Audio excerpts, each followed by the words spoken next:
Behaviors we see exhibited in people are a function of their minds, their thoughts. Not only the content of the thoughts,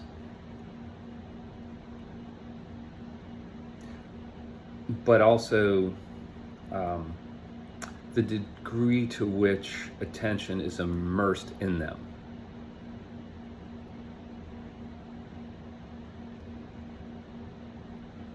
How much time, what percentage of attention is given to thoughts at any given moment. That has an impact on a person's behavior.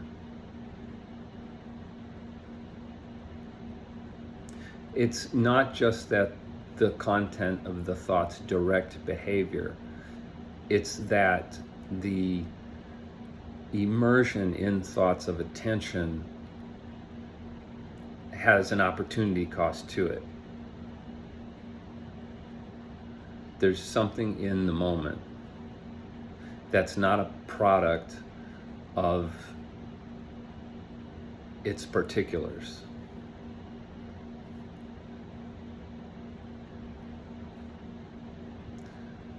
It's not a function of whether or not what's happening is good for the beholder, or what the beholder takes himself to be. It's that there is a natural state of being,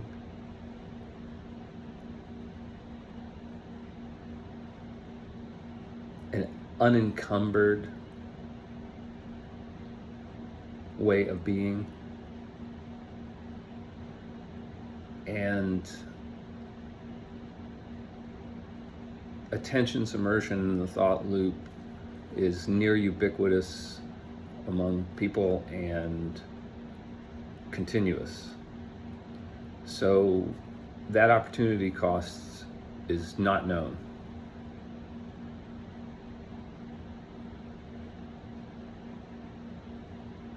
But it is felt. Its source is not known, but its consequence is felt as a lacking within. It could be a boredom.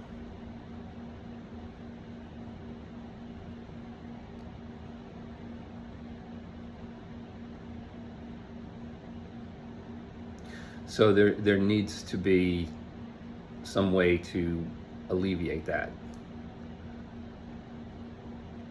And so there's a seeking. And it's a seeking to fix a problem.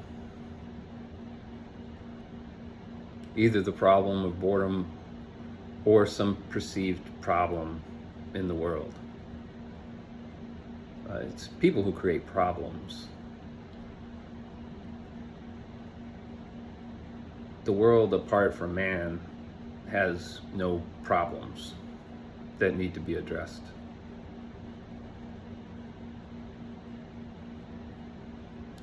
And every problem that man seeks to solve is a solution for some previous problem.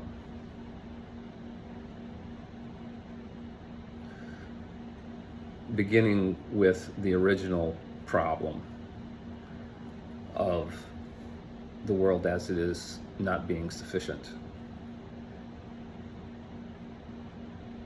despite its self-sustaining nature.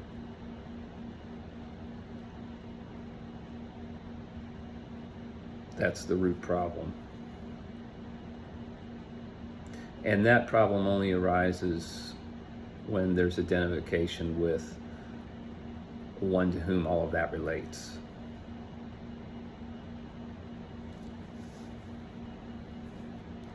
Which is delusion.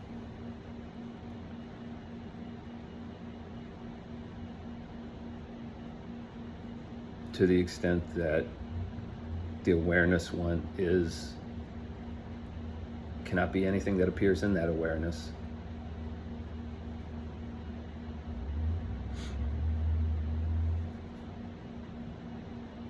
The consequences for what's identified with impact state of being.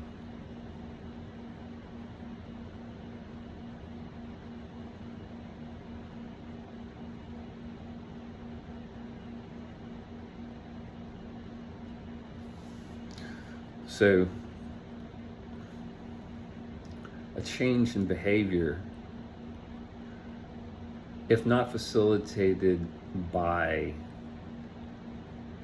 peace, by a spaciousness, by a being present, has to be accomplished through willpower. To change one's behavior through willpower is entirely different than for behavior to change as a consequence of letting go, a consequence of a shift in perception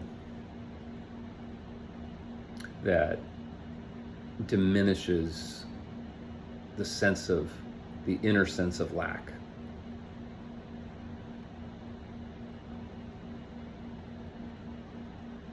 That is the product of,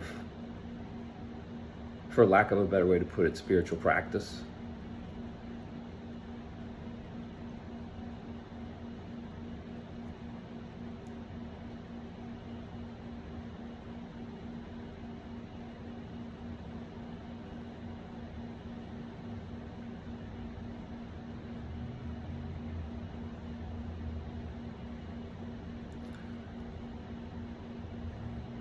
It takes not just a certain faith or even a need for things to come out a certain way. That is only necessary when one's identified with a constituent to win and lose. So long as there's identification with a constituent, then there can be no stillness, no unconditional stillness.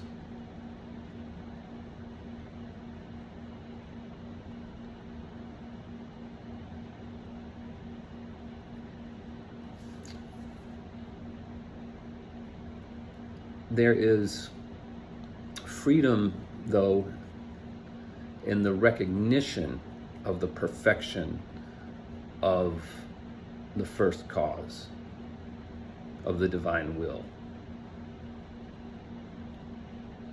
So to have faith that everything will be all right still presumes one to win and lose, but to recognize that everything is a product of the first cause, which defines perfection,